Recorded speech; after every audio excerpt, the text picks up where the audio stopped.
Merci de nous regarder, mesdames et messieurs. Les femmes écrivent rarement et dans cette émission, nous les avons reçues aussi rarement.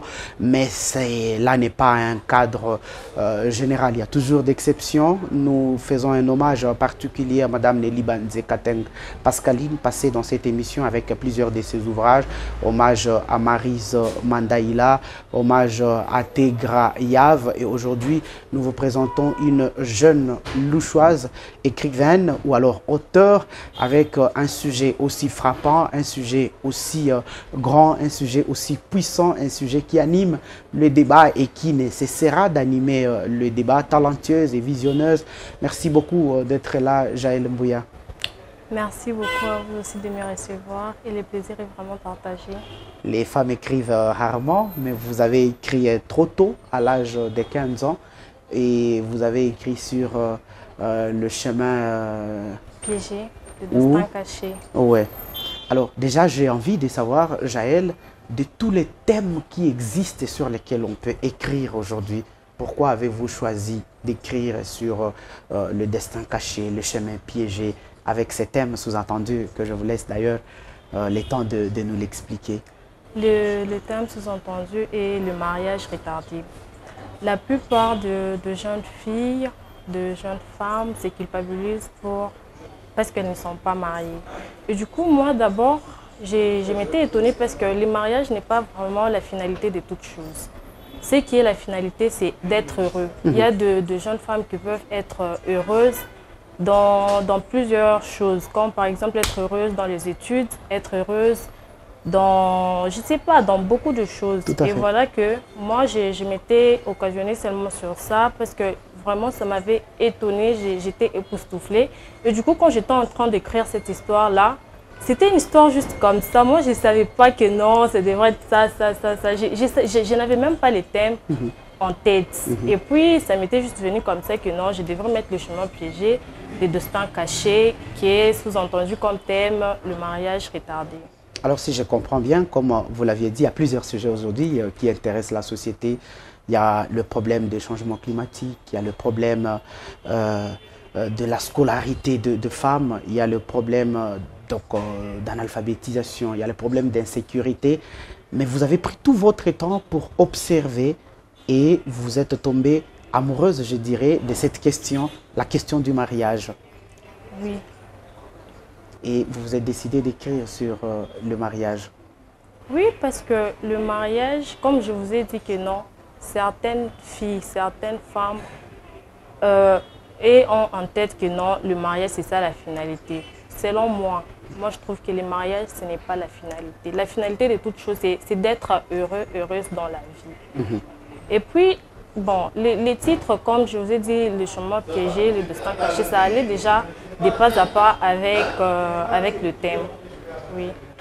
Et les titres, ce n'est pas vous qui l'aviez choisi. Vous aviez, lorsque vous étiez en train d'imaginer votre livre, vous devriez proposer un autre titre, mais du coup, subitement, aujourd'hui, on parle de chemin piégé et destin caché. Oui, les premiers titres que j'avais attribués au livre, c'était Une vie à l'exception d'un homme. Pourquoi? Parce que déjà que les contenus, ça cadrait avec ça. Et puis, au fur et à mesure que non, j'écrivais, j'ai trouvé que non, c'était pas vraiment approprié comme thème, c'était pas attirant. Et du coup, j'ai pu changer, j'ai mis le chemin piégé, le destin caché, qui est une histoire vraiment très merveilleuse. Chemin piégé, destin caché, pourquoi n'avoir pas choisi un seul au lieu de faire ces titres, je dirais, composés? Soit on parle de chemin piégé, soit on parle de destin caché. Ok, là je vais entrer dans les livres. Monsieur Ben, qui est le PDG de Rachel, était tombé amoureux de Rachel. Maintenant, pour que Rachel puisse l'accepter, lui, il a mis Rachel comme secrétaire général de l'entreprise. Et du coup, il pouvait se voir de temps en temps. Et là, déjà, c'était un chemin piégé. Pourquoi? Parce qu'il voulait piéger Rachel en l'acceptant. Et le destin caché est que Rachel, elle était vraiment perdue. Pourquoi? Parce qu'elle n'était pas mariée. Elle s'est culpabilisée parce que non, ses amis étaient mariés, ses cousines et tout. Maintenant, son destin était caché. Pourquoi? Parce qu'elle, elle pensait que non, le garçon avec qui elle flirtait était son mari et tout. Mais son mari, c'était son chef, qui est son PDG, M. Ben. C'est que Ben aussi ne pouvait pas s'imaginer aussi. Oui, oui. Et après, il y a une question par rapport à Rachel, parce que je dirais que c'est l'actrice presque principale de la scène. Oui. Rachel a 35 ans. Comprenez-vous pourquoi Rachel s'est fait autant de pression pour le mariage? Est-ce l'âge tout simplement ou question de désorientation du bonheur, comme vous le dites? Ok, Rachel, elle, c'était à cause de son âge. Parce qu'à 35 ans, déjà, il y a la ménopause là qui nous attend. Déjà, là, il y a des enfants qui, là, on est en train de perdre. Maintenant, elle s'est culpabilisée. Pourquoi? Parce qu'elle n'avait pas d'enfants. Il y avait des gens de son quartier qui la minimisaient. Non, parce qu'elle n'était pas mariée et tout. Et puis, elle voulait être mariée. Elle voulait être chez elle. Parce qu'elles étaient au nombre de 7 à la maison. Et elle était la seule qui n'était pas mariée. Là, déjà, on va se poser des questions. J'ai quoi sur mon corps? Et puis, c'est un peu ça. Alors, pour dire, dans ce que vous étiez en train de dire, le mariage n'est pas bien sûr la finalité, mais on devrait quand même se marier. Le mariage pourrait faire partie du bonheur. Comme vous l'avez dit, mais il y a certaines personnes chez elles, le mariage n'est pas vraiment très important. Ce qui est important, moi d'abord chez moi, je vous dis que non, moi le mariage chez moi c'est pas important parce que chez moi la finalité c'est d'être heureuse dans la vie. Parce que si tu peux être heureuse dans beaucoup de choses, dans le mariage, les études, dans beaucoup de travail et tout. Oui. Rachel a subi ce que nous avons découvert en parcourant ces livres, qu'on peut appeler pression. Une pression énorme. Ah oui. Toute la famille, tous les amis, à tous les niveaux. Comprenez-vous pourquoi, par exemple, on fait trop de pression aujourd'hui au Congo, en Afrique, aux enfants en général, des hommes, mais beaucoup plus les femmes en ce qui concerne le mariage? Ici, en Afrique, ce qui est plus important, c'est le mariage. Tu peux être toutefois, tu peux être riche, oh, tu as l'argent, mais si tu n'as pas d'enfant, tu es pauvre. Hein? Tu es malheureuse. Mais si tu as de l'argent, tu as des enfants. Même si tu n'as pas d'argent, tu es pauvre, mais tu as des enfants. Déjà là, c'est une richesse. Et malgré ça que non, Rachel, elle avait beaucoup d'argent. Elle était belle, elle avait de l'argent véhiculé et tout, mais elle n'avait pas d'enfants. Déjà là, c'est quelque chose que tout le monde s'étonnait. Une belle femme, pourquoi est-ce qu'elle n'est pas mariée? Pourquoi? C'était des questions un peu persistantes et c'est ce qui a déclenché que non, qu'elle puisse être dépressive. Alors, face à cette pression, par exemple, que les femmes subissent au Congo ou en Afrique, qu'est-ce que vous y pensez aujourd'hui de cette question, de la pression en ce qui concerne le mariage? Bon, c'est quelque chose qui est tout à fait normal. Chez moi, c'est tout à fait normal. On ne peut pas précipiter les choses. Si toi, je ne sais pas moi, Dieu a écrit que non, tu vas te marier à 35 ans. Il ne faut pas te précipiter. Oh non, moi, je vais me marier à 30 ans, à 20, 25. Tu vas te marier avec une mauvaise personne. Et du coup, il faut attendre et surtout, il faut prier. C'est un peu ça comme conseil. Mais que toute femme devrait se marier. Oui, on est obligé de se marier. D'ailleurs, la Bible nous dit remplissez la terre. Déjà là, c'est comme un devoir qu'on a. Donc, de se multiplier, de mettre au monde. Oui. Alors, j'ai compris une chose lorsque j'étais en train de parcourir votre livre, c'est aussi l'entourage en ce qui concerne cette situation du mariage. Rachel s'est retrouvée face à Maria, par exemple, et les autres qui manifestaient obligatoirement la jalousie, qui manifestaient la rivalité. Aujourd'hui, c'est quoi la chose à faire à l'exemple de Rachel face à cette histoire d'amour? La prudence? La prudence, oui. Et puis, il ne faut pas trop faire confiance aux gens et il ne faut pas être naïf comme Rachel. Elle était trop naïve. La personne qui lui faisait du mal, c'est la personne qu'elle aimait. Et du coup, elle ne pouvait pas s'y attendre que non, c'est telle personne. Par exemple, Maria. Elle ne pouvait pas s'y attendre que non, c'est Maria qui faisait que non, qu'elle ne soit pas mariée. Et du coup, moi, je dis que non, c'est la prière peut nous aider à choisir qui est bon et qui est bonne. Oui. Et les parents, ils ont aussi une place de choix. Lorsqu'on regarde papa, on regarde la maman de Rachel, vous dites les parents doivent jouer quel rôle à ce genre de situations, par exemple, à l'histoire de Rachel? Les parents doivent nous comprendre, les parents doivent nous aider, les parents doivent nous soutenir dans tout ce que nous faisons. Par exemple, comme la maman de Rachel. Rachel, elle s'est culpabilisée. Pourquoi? Parce qu'elle n'était pas mariée. Mais grâce à sa maman, grâce à sa mère, elle avait trouvé foi. Elle s'est demandé, non, maman, j'ai 35 ans, je ne me suis pas encore mariée, je me demande si c'est quoi. Mais sa maman lui disait que non, il y aura un temps, tu vas te marier, il y aura un temps où tu auras des enfants, il y aura un temps où tu auras tout. Sauf que tu dois juste être patiente. Ce que je demanderais, c'est que c'est juste d'être patiente dans la vie. Est-ce que vous comprenez ce qui pourrait justifier le fait que les parents puissent trop se préoccuper de ce que leurs enfants puissent se marier? Oui. Pourquoi? Parce que les parents, d'abord, si on t'est marié, on t'est épousé et tout, c'est une fierté. C'est une grande fierté, c'est une fête qu'on peut même organiser. Du coup, quand on te marie, là, ce n'est pas donné à tout le monde. Ce n'est pas une chance qu'on donne à tout le monde de se marier. Il y a certaines là qui sont belles mais pas mariées. Il y a certaines qui ont de l'argent mais qui ne sont pas mariées. Mais si toi, tu as de la chance, tu as, je ne sais pas moi, tout, mais tu es marié, c'est que c'est une chance et une priorité. Alors, Jaël, l'histoire de ton actrice, c'est une histoire précise, mais une histoire trop riche, une histoire trop belle et une histoire qui rappelle tout simplement qu'on peut vivre, qu'on peut se mouvoir et se développer, même en passant par les difficultés. Oui, tout ce que je peux dire sur ça, c'est qu'il faut juste avoir foi. Parce que c'est avec la foi qu'on peut réussir. Si tu n'as pas foi, tu ne peux pas réussir. Comme l'histoire de Rachel. Malgré qu'elle n'était pas mariée, elle n'avait pas fait des bêtises dans sa vie. Non, oh, on l'a engrossée et tout. Elle était juste là, zen, calme et là, grâce à sa maman. Du coup, comme conseil que je donnerais aux filles, aux femmes, c'est de ne pas d'abord être pressé dans la vie. Étant pressé, vous pouvez faire des choses là inexplicables, des choses que non, vous n'avez même pas pensé à pouvoir faire. Mais à un moment donné, on a vu Rachel vouloir sauter sur Gustave. Oui, ça, bon, ça c'est parce qu'elle s'est culpabilisée. Oui, elle a choisi une mauvaise personne. Oh, Gustave, lui, il ne voulait que des Rachel et non pas du mariage. Maintenant, Rachel, elle aussi, comme elle avait besoin du mariage, elle faisait c'est du n'importe quoi. Non, ce que je dirais, c'est qu'elle avait juste fait un mauvais choix sur ça.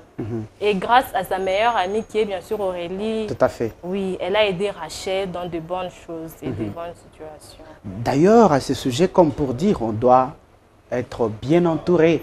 Sans cela, Ben, qui était le chef, allait aussi faire péter les câbles. J'apprête le mot que vous utilisez souvent à l'école. Oui. Si Daniel n'était pas là, puisqu'il avait aussi tendance à tout confondre, Ben. Oui, parce que Ben, lui, ce qu'il voit, c'est déjà ça la vérité, non? Parce qu'une fois, je me souviens que Rachel était partie à Wema pour signer les bulletins de sa nièce. Et là, elle s'était rencontrée avec Gustave. Et quand M. Ben avait vu ça, non, il était très jaloux. Il s'était dit, oh non, pourquoi est-ce que je vois Rachel, telle. Oh, déjà, il se faisait des idées. Pourquoi? Parce qu'il aimait Rachel. Et du coup, comme il avait vu ça, il est parti, il a dit à Daniel. Daniel lui a expliqué, non, peut-être c'est son ami. Lui, il ne voulait pas comprendre. Oui. Alors, comme pour dire aussi, quand on aime, on doit dire, on ne doit pas les cacher. Ben l'a fait, Ben s'est camouflé, camouflé un peu son sentiment vis-à-vis de Rachel. L'élévation, le poste, c'était en vérité de l'amour non exprimé qu'il fallait tout simplement exprimer. Comme on dit, toute vérité n'est pas bonne à dire. Oui, parce que déjà là que non, il devrait d'abord connaître les comportements de Rachel, comment est-ce que Rachel se comportait, si Rachel était une bonne ou une mauvaise. Oui, déjà là, il savait que non, Rachel c'était une bonne fille. Mais sa cousine Maria, vu comme elle était jalouse, elle aussi, elle aimait M. Ben qui est son PDG. Et du coup, elle avait demandé à Rachel, non, tu dois laisser M. Ben, tu dois démissionner, tu ne dois pas parler avec lui. Et du coup, comme Rachel, elle était naïve, elle était obligée de laisser M. Ben.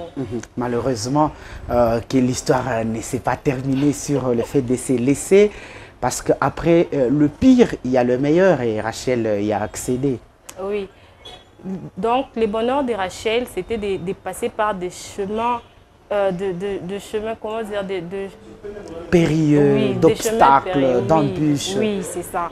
Et du coup, elle, si elle s'était culpabilisée, elle n'allait pas partir, elle n'allait pas voir son bonheur. Son bonheur, c'était avec M. Ben. Tôt ou tard, elle allait se marier avec M. Ben. Du coup, comme elle était pressée, elle est d'abord tombée sur une mauvaise personne, sur Gustave, qui voulait, je ne sais pas, de son argent et tout. C'est un peu ça. Les femmes devraient être prudentes, vous pensez? par rapport aux histoires d'amour? Oui, oui. Parce que, bon, ce n'est pas tous les hommes qui viendront chez toi, qui viendront prendre ta main, seront en bon terme. Il y a des autres là, c'est juste pour gâcher ta vie. Du coup, il faut juste avoir une bonne réflexion pour savoir que non, tel ou tel, c'est une mauvaise personne, tel ou tel, c'est une bonne personne. Oui. Alors, Jaël, je ne me suis pas imaginé cela. Une petite fille produire une œuvre aussi grande, aussi merveilleuse et surtout concise. Alors, je ne sais pas, cette question, comment vous allez m'y répondre par rapport au genre que vous avez pu utiliser. Je rappelle ici que vous faites les scientifiques, vous ne faites pas les lettres, vous ne faites pas littéraire, pédagogie et autres, mais vous choisissez un genre qui attire en fait dans la lecture. Personnellement, quand j'ai commencé à lire, je me suis senti obligé de finir, pas seulement parce que je devais préparer l'émission, mais parce que l'histoire devenait de plus en plus intéressante. Des phrases courtes, des mots justes, en tout cas tout était bien fait. Le genre, il est venu de vous-même par inspiration ou on vous l'a conseillé lorsque vous étiez en train d'écrire? Non, non, il est venu de moi-même parce que moi, je m'inspire toujours des histoires de réalité. C'est une histoire que j'ai entendue, une histoire qu'on m'a expliquée. Et du coup, quand on était en train de m'expliquer, et moi-même là, j'ai vu la personne, dès que je m'étais inspirée, je me suis dit non. Une belle personne de la tête jusqu'aux pieds, une personne qui a de l'argent, une personne qui a tout, mais n'est pas mariée. Ah, là, déjà, ça va attirer ma curiosité. Je me suis demandé non, pourquoi elle n'est pas mariée? Et selon moi, j'ai mis la cause, non, peut-être qu'il y a une personne de sa famille qui ne voulait pas voir son bonheur dans le mariage. Parce que si tu as tout, il te faudra toujours que non, comme on dit que non, même si tu as tout, tu dois toujours avoir un homme à côté de toi. Je ne sais pas si c'est vrai, si c'est faux. Hein. À vérifier avec les temps. Moi, je ne sais pas si c'est vrai. Bon, je ne sais pas trop parce que je ne suis pas mariée, je ne sais pas et tout. Mais ou sinon, ce que je dirais, c'est que c'est la vérité. Pourquoi? Parce que déjà que ça engage quelque chose de bien. Quand on te voit là, tu es marié, tu as des enfants, tu as la bague à la main, ça c'est bien, c'est vraiment une joie. Quoique ce n'est pas la finalité. Alors, l'histoire, ça j'aime, on y arrive petit à petit. C'est une histoire vraie, c'est une histoire réelle qu'on vous a racontée, qui s'est passée. Ce n'est pas que vous vous êtes imaginé. De là, vous prenez l'initiative d'écrire sur cette histoire. Pourquoi? Parce que c'est une histoire que je voulais d'abord, premièrement, partager aux jeunes filles, précisément, oui, aux jeunes filles. Parce que les jeunes filles d'aujourd'hui, c'est culpabilisent trop. C'est pourquoi j'avais pris comme terme les mariages retardés. Pourquoi? Parce que quand tu es déjà à l'avance avec l'âge, là j'ai déjà avancé, déjà là tu commences à te demander non, pourquoi? Mais si tu gardes foi et que tu réfléchis, tu choisis seulement une bonne personne là, tu auras de bonnes choses à l'avenir. Merveilleux. Mais cependant, je répète, une lycéenne de Tchondo, présentement vous êtes en 5e, vous avez écrit les livres, vous aviez 15 ans. Aujourd'hui, donc, on s'imagine 18-19 ans. Permettez, 17 ans. 17 ans encore. Permettez, même si ça pourrait déranger, les femmes n'aiment pas souvent qu'on donne leur âge. Je m'imagine toutes les pressions que vous avez subies. Les critiques d'abord pour les gens qui vous ont vu écrire, ceux qui vous ont critiqué négativement. Oui, oui, il y avait des gens qui m'ont encouragé positivement, qui m'ont aussi mis dans des mauvaises positions et tout. Mais moi, il y a une fille là que j'aimerais parler d'elle. Elle m'a beaucoup encouragée. Elle s'appelle Zeba Chimbalanga. Elle m'a beaucoup encouragée. C'est une fille vraiment à féliciter parce que à chaque fois que j'étais en train d'écrire cette histoire ici, j'avais cette tendance-là de laisser, cette tendance-là de ne plus continuer. Pourquoi? Parce que je me sentais dans l'impossibilité de continuer. Tellement que je ne sais pas, moi, j'avais cette flemme-là, j'étais fatiguée et tout. Mais à chaque fois qu'elle venait chez nous, elle me disait non, Jaël, tu dois continuer, tu dois écrire. Vraiment, c'est une bonne histoire, toi, tu seras écrivaine. Et là, moi, à chaque fois qu'elle m'encourageait et tout, j'étais vraiment contente et du coup ça me donnait du courage de continuer l'histoire. Et après, il y a aussi notre fille là, elle s'appelle Ketia Kamoto. Elle aussi, elle m'avait encouragée d'ailleurs à donner l'histoire à Monsieur François pour qu'il puisse corriger, qu'il puisse lire, écrire et tout, faire des corrections. Ce sont des personnes vraiment très bien qui m'ont encouragée. Mais malheureusement, je ne peux pas parler des personnes qui m'ont mis dans des positions négatives. Non. Je n'aimerais pas avoir des problèmes. Mais toutefois, vous avez à l'idée encore ces personnes, ce qu'elles vous disaient, on a envie, pas leur nom, mais ce qu'elles vous disaient, et les choses qui pouvaient vous décourager venant d'elle? Comme par exemple, non, Gel, tu ne dois pas écrire. Pourquoi? Parce que tu fais la science.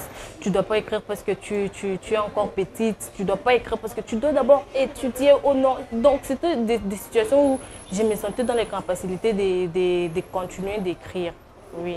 Mais malgré cela, tu as pris les déçus, l'ouvrage est publié aujourd'hui et on te dit félicitations. Oui, on me dit, même par ces personnes-là qui m'ont pas vraiment encouragée, me disent toujours félicitations, continue dans ce que tu fais. Alors, au départ, c'est juste une histoire qui accouche cette œuvre dont nous parlons aujourd'hui. À l'arrivée, on peut s'attendre à quoi? À plusieurs autres projets, à plusieurs autres idées, à plusieurs autres livres qui pourront venir ou sur lesquels vous travaillez maintenant même? Là, déjà, je travaille sur un livre que je ne veux pas vous dire. Hein. Pour quelle raison? Non, je dois d'abord vous mettre l'eau à la bouche. C'est pourquoi je ne vais même pas parler de cette histoire, mais sinon, je continue à écrire jusqu'à ce que je serai connue, comme par exemple Zaminga Batukezanga, Simone de Beauvoir et tout. Ce sont des personnes qui m'ont inspirée à écrire. Parce que quand je vois leur œuvre comme ça, j'ai dit, oh, moi aussi, je dois être connue comme ça. Et puis, je vais écrire, bien évidemment, que j'aurai d'autres travaux. Je ne serai pas seulement écrivaine comme ça, non. Parfait. Alors, lorsque vous allez toujours continuer à écrire, rassurez-vous que Arc-en-Ciel Télévision Cœur de la Science sera toujours là pour vous accompagner. Cependant, si nous acceptons de vous accompagner, nous devons aussi savoir à combien revient votre livre, comment on peut se les procurer.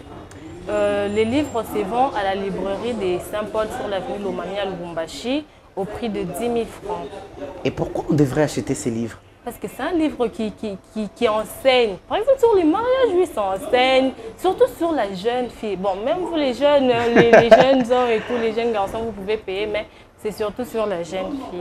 Très bien. Parlez-moi un peu à ces jeunes filles qui vous regardent à ces moments. Voyez, vous êtes jeune, 17 ans, vous venez d'écrire.